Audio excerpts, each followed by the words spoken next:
مولاي صل وسلم دائما أبدا على حبيبك خير الخلق كلهم. مولاي صل وسلم دائما أبدا على حبيبك خير الخلق كلهم. نحمده ونصلي على رسوله الكريم اما بعد فاعوذ بالله من الشیطان الرجیم بسم اللہ الرحمن الرحیم فاسألوا اہل الذکر ان کنتم لا تعلمون صدق اللہ مولانا العظیم. برادران گرامی وقار احباب اہل سنت، قرآن پاک کا حکم ہے کہ تم پوچھ لو جاننے والوں سے اگر نہیں جانتے ہو. تو بڑی اچھی بات ہے کہ بہت سارے احباب سوالات بھیجے ہوئے ہیں، کافی لمبی فہرست ہے سوالات کی. چند سوالات کے جوابات دیے جا چکے ہیں، کچھ سوالات اور بھی ہیں. سوال ہے کہ کیا نماز نہ پڑھنے والے شخص کے روزے قبول ہوتے ہیں؟ کیوں قبول نہیں ہوں گے؟ وہ الگ فرض ہے یا الگ فرض ہے؟ ظاہر سی بات ہے، فرض الگ الگ ہے.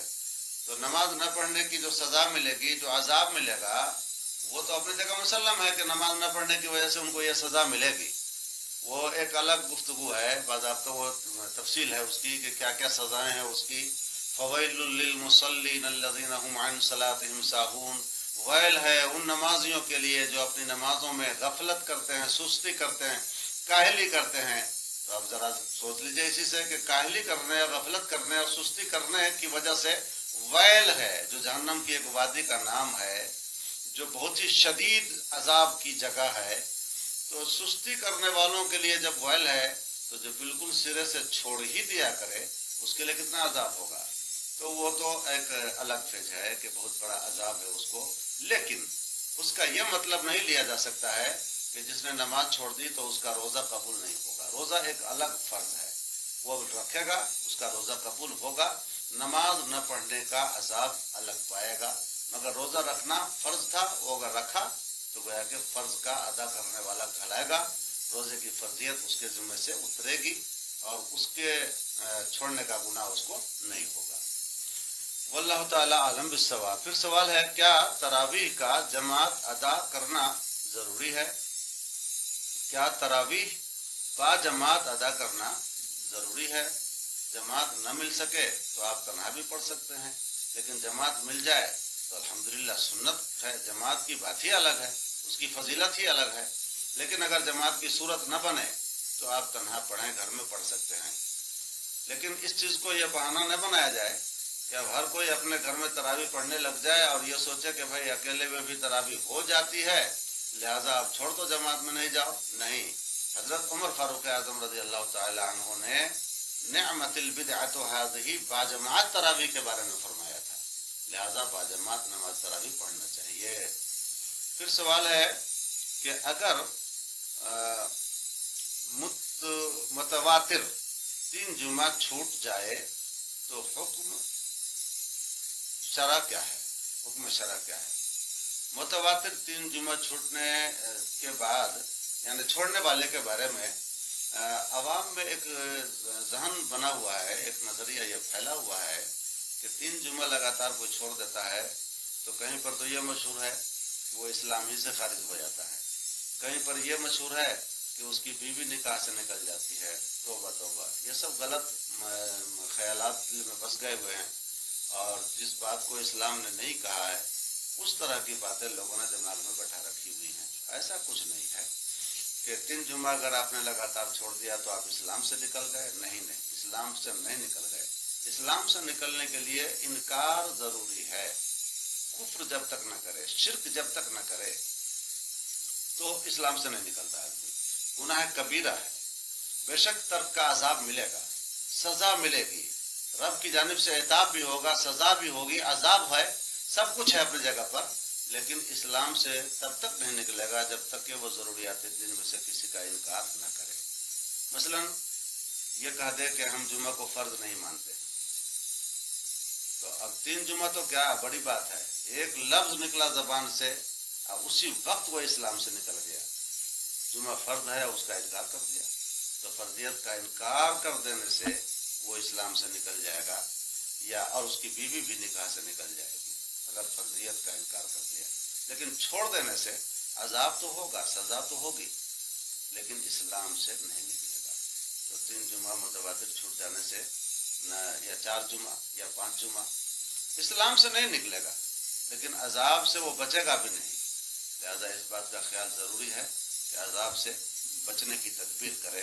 اور قوا انفسکم واہلکم نارا، رب کا اعلان ہے یا ایھا الذین آمنوا قوا انفسکم واہلکم نارا، اے ایمان والو خود کو بھی اور اپنے اہل کو بھی جہنم کے عذاب سے بچاؤ۔ تو اگر آپ کا والد جمعہ پڑھنے نہیں جاتا تو اولاد پر ضروری ہے کہ اپنے باپ کو، اپنے بڑے بھائی کو یا اپنا بڑا جو بھی ہے گھر میں، اس کو جمعہ پڑھنے کے لیے جو بھی تدبیر ہو وہ تدبیر بروئے کار لائے، ان کو مجبور کرے جمعہ پڑھنے پر۔ اور اگر اولاد نہ پڑھے تو ان کے بڑوں پر لازم ہے کہ اپنی اولاد کو مجبور کرے جمعہ پڑھنے پر۔ کلکم راعٍ وکلکم مسئول عن رعیتہ، تم میں کا ہر کوئی راعی ہے، نگہبان ہے اور چرواہا ہے، تو ہر ایک سے اس کی رعایا کے بارے میں سوال کیا جائے گا، اس کے ماتحتوں کے بارے میں سوال کیا جائے گا کہ تم نے اپنی اولاد کو کیوں نہیں مجبور کیا جمعہ پڑھنے پر، نماز پڑھنے پر، امر بالمعروف کیوں نہیں تم نے کیا۔ اور اگر بڑا نہیں کرتا ہے تو چھوٹا سے بھی سوال ہوگا کہ تم نے اپنے بڑے کو مجبور کیوں نہ کیا۔ تو یہ ایک مسئلہ الگ ہے کہ ضروری ہے کہ آپ مجبور کریں ان کو جمعہ پڑھنے جانے پر، لیکن وہ دماغ سے نکال دیجئے کہ جمعہ نہیں پڑھنے سے آدمی ایمان سے نکل جاتا، اسلام سے خارج ہو جاتا، یا اس کی بیوی نکاح سے نکل جاتی۔ ایسا کچھ نہیں ہے، انکار کی صورت میں وہ بات ہے۔ بسم اللہ الرحمن الرحیم، نحمدہ ونصلی علی رسولہ الکریم، اما بعد فاعوذ باللہ من الشیطان الرجیم، بسم اللہ الرحمن الرحیم، فاسألوا اہل الذکر ان کنتم لا تعلمون، صدق اللہ مولانا العظیم۔ قرآن پاک کا حکم ہے جاننے والوں سے پوچھو اگر تم نہیں جانتے ہو۔ اس کے تحت سوال جواب کا یہ سلسلہ ہے، اور کوشش کرتا ہوں اپنی معلومات کے مطابق آپ کے سوالات کا جواب پیش کر سکوں۔ سوال ہے کہ دارالحرب میں جمعہ و عیدین پڑھنے کا کیا حکم ہے؟ اس سلسلے میں علماء کرام کا متفقہ فیصلہ ہو چکا ہوا ہے کہ جہاں جمعہ کی نماز قائم ہے پہلے سے، دارالحرب میں جہاں جمعہ کی نماز پہلے سے قائم ہے تو اس جمعہ کی نماز کو قائم رکھا جائے گا، الگ سے بلکہ نہیں قائم کریں گے، الگ سے قائم نہ کریں گے، مگر جہاں قائم ہے وہاں قائم رکھا جائے گا۔ عیدین کی نماز بھی جہاں قائم ہے وہاں عیدین کی نماز بھی پڑھی جائے گی۔ اور اگر صورت ایسی ہو، کوئی ایسی جگہ، کوئی ایسا شہر، کوئی ایسا مقام کہ غیر مذہب کے لوگوں نے جمعہ قائم رکھ کر رکھا ہے اور آپ کے لوگوں کو وہ بہکا کے اپنی مسجد میں لے جاتے ہیں، تو ایسی جگہ پر نیا جمعہ بھی قائم کرنے کی اجازت ہے قاضی کی اجازت سے، تاکہ باقی لوگ آپ کے بہکنے سے بچ جائیں، دوسروں کے پیچھے جا رہے ہیں ان کے پیچھے جانے سے وہ رک جائیں۔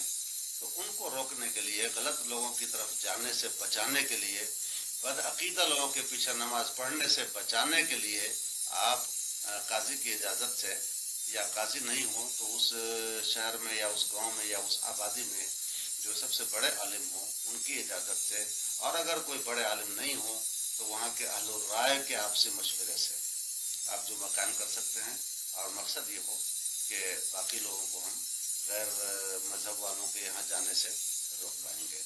تو اس طرح سے آپ پڑھ سکتے ہیں۔ سوال ہے امداد کن یا غوث اعظم دستگیر والے اشعار کا حکم۔ امداد کن یا غوث اعظم دستگیر، اس میں کوئی دقت نہیں ہے۔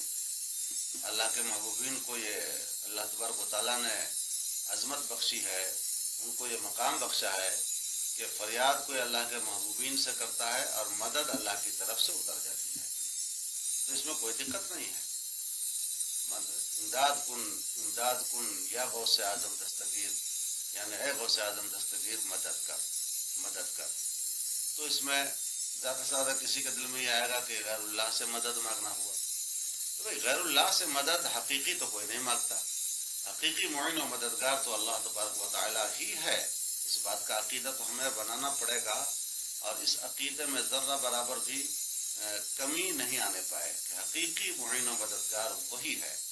اور یہ اللہ کے جو محبوبین ہیں، جو اللہ کے مقربین ہیں، اولیاء کاملین ہیں، وہ نصرت الہی کے مظاہر ہیں، رب کی مدد کے یہ مظاہر ہیں.